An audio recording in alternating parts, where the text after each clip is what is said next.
بسم الله الرحمن الرحيم. معسكر الأمانة ناجح من جميع النواحي، من ناحية التمارين، من ناحية المباريات التجريبية. الأمانة لعبنا مباريات تجريبية كانت بتكتيك عالي من الفرق الخصم، أندية تركية مستوى عالي، تكتيك وأداء قوي. وإن شاء الله بإذن الله يعني نكون أخذنا الاستفادة الكاملة من هذا المعسكر، وإن شاء الله تكون المراحل القادمة يعني أفضل للنادي العربي، وبإذن الله توفيق للجميع. بسم الله الرحمن الرحيم. اليوم انتهينا من المعسكر التدريبي بتركيا.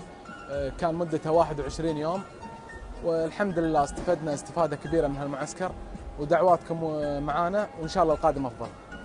من المعسكر التدريبي استفدنا كلياقة يعني احتكاكات مع فرقة تركية قوية زينة، يعني الحمد لله على كل حال، وبإذن الله نتوفق بالدوري ودعواتكم ويانا. بسم الله الرحمن الرحيم.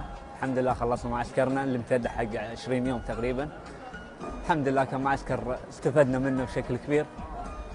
ان شاء الله المدربين استفادوا منه واللاعبين استفادوا منه، والمدربين شافوا لاعبينهم وقيموا لاعبينهم، والحمد لله اللاعبين استفادوا من المعسكر. وان شاء الله نكون بهالموسم نقدم مستوى طيب ونرضي جمهورنا ان شاء الله. أول شيء بسم الله الرحمن الرحيم.